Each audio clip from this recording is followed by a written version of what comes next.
A gente tem na história aqueles momentos em que o destino de uma nação inteira fica por um fio, sabe? Aquela linha bem fina entre o medo paralisante e uma fé absurdamente corajosa. Hoje, nós vamos mergulhar numa análise épica do material original sobre poder, tecnologia e falha humana. É uma viagem direto para o coração do antigo Oriente Médio. De um lado, a gente tem Saul, um rei impaciente, atormentado, que acaba vendo o próprio império ruir por pura desobediência. Do outro, o filho dele, Jonatas, um príncipe solitário com uma ousadia que desafiava qualquer lógica militar. É o choque perfeito entre as nossas desculpas convenientes e a necessidade de uma lealdade inabalável. Vamos lá? Para a gente ter noção da gravidade dessa situação, precisamos olhar para um detalhe histórico que é, no mínimo, chocante. Imagina um exército inteiro, milhares de soldados de infantaria se preparando para bater de frente com a maior superpotência bélica da época. Só que em todo esse acampamento gigante existem exatamente 2 espadas. É isso mesmo, apenas 2. Essa desvantagem é assustadora, né? E já define na hora o nível de desespero que estava no ar. Seção 1. O enigma do texto e os mistérios em 1 Samuel. Bom, antes mesmo da gente encarar a poeira e o sangue do campo de batalha, a gente esbarra num mistério textual fascinante logo no comecinho dos registros. A forma como esses textos antigos viajaram no tempo até chegar aqui deixou algumas marcas.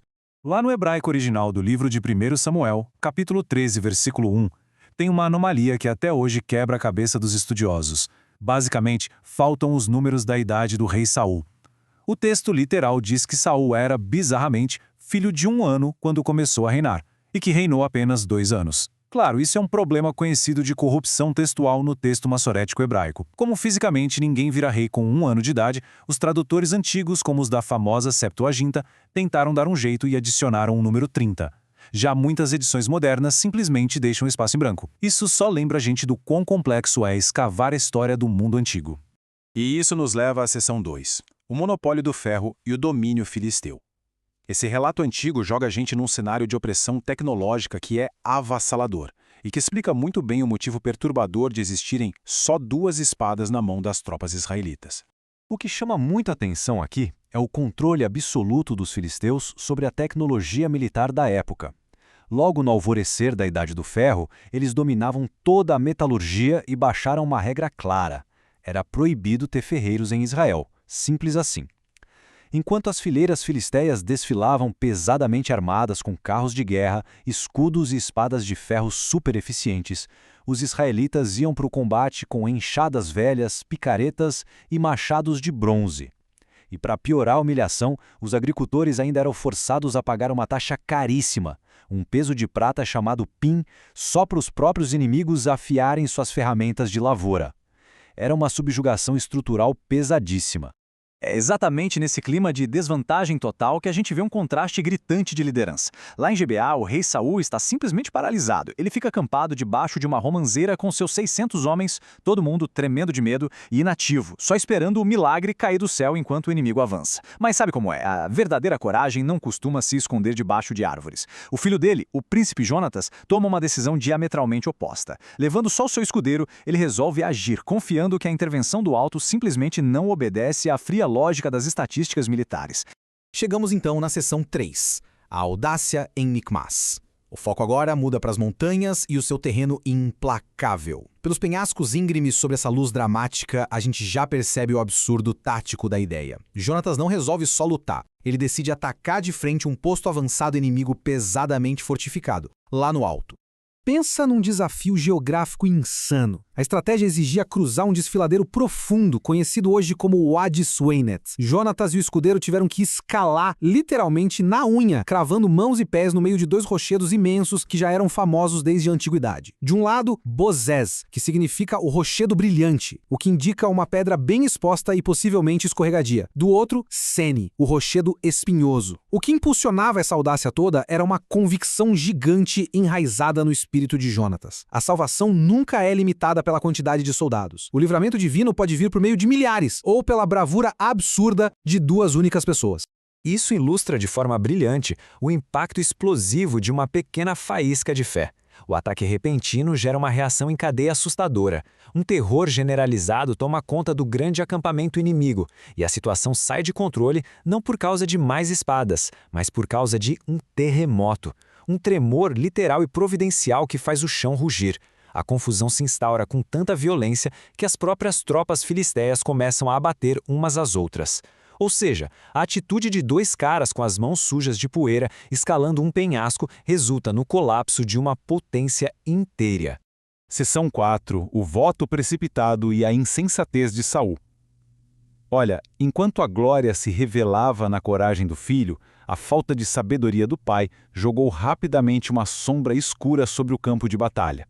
A liderança, quando é manchada pela vaidade, costuma sabotar a própria vitória.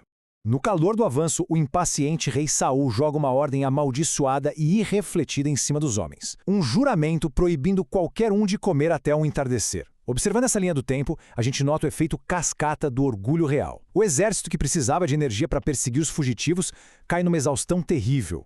Jonatas, que estava isolado lá no fronte e não fazia ideia dessa ordem irracional, acaba comendo um pouco de mel silvestre para recuperar as forças. E o resultado disso, no fim do dia, a fome enlouquece as tropas de Saul, num nível tão extremo que eles quebram as leis dietéticas e rituais mais antigas, devorando a carne dos espojos ainda com sangue. A arrogância do rei quebrou as pernas do próprio exército e quase forçou ele a executar o seu próprio filho vitorioso.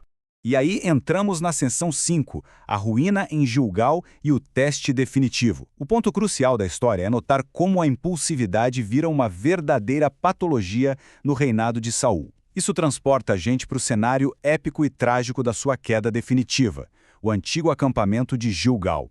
O teste em Gilgal veio de uma ordem divina super clara e severa, uma missão para aniquilar totalmente os amalequitas, num julgamento histórico. Não tinha margem para interpretação nem espaço para lucro pessoal. Só que Saul vence a guerra física e perde feio a batalha moral. Adotando a sua própria régua de valores, ele decide poupar a vida do líder inimigo, o rei Agag, e salva o que tinha de mais valioso entre as ovelhas e os bois para si. Os registros deixam uma lição brutal aqui. A submissão parcial, onde a gente escolhe o que quer obedecer, é, na sua essência, desobediência total.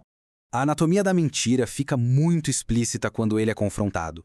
Aqui, as desculpas e justificativas humanas entram em ação com tudo. Saul tenta covardemente transferir a culpa dizendo que o povo poupou os animais. E pior, ele tenta mascarar esse saque com uma capa de piedade, argumentando que os rebanhos seriam usados para fazer ofertas maravilhosas. Mas o profeta Samuel não tolera essas desculpas. Ele arranca a máscara do rei para revelar que Saul agiu movido pelo medo da rejeição do povo e pelo desejo de glória pessoal, e não por uma verdadeira reverência. Seção 6. A obediência supera as justificativas. Esse choque de visões lá em Gilgal entrega pra gente um dos princípios morais mais incisivos preservados nos textos da Antiguidade Oriental. Eis que o obedecer é melhor do que o sacrificar. Essa frase ressoa através dos milênios com uma gravidade irrefutável. A verdadeira devoção nunca esteve em tentar subornar os céus com grandiosos espetáculos religiosos ou desculpas super bem elaboradas. A essência do relacionamento espiritual, conforme esse drama detalha, é ter um coração íntegro que escuta, confia e se alinha de forma incondicional à direção que foi dada. No fim das contas, a tragédia de Saul é a velha tragédia do coração dividido. Quando a liderança usa justificativas sagradas para acobertar regras criadas em benefício próprio, a ruína é certa. Saul falhou no básico da paciência e da confiança. E o preço disso foi incalculável. A coroa, a dinastia e o privilégio da liderança foram arrancados das mãos dele. Não pela ponta de uma espada filisteia, mas por uma profunda falência de caráter interior. O registro desse conflito antigo funciona hoje como um espelho cristalino da natureza humana. Fica super evidente o abismo gigante entre Saul, acuado sob a romanceira fabricando desculpas, e Jonatas, avançando sozinho pelas rochas perigosas de Micmas, entregando um legado imortal. Ao concluirmos essa nossa profunda exploração, fica a pergunta que desafia o tempo. Quando os penhascos parecem impossíveis de escalar e a escuridão avança, a força motriz do progresso deve se apoiar em justificativas racionais convenientes ou na coragem indomável de quem ousa dar o próximo passo com obediência total.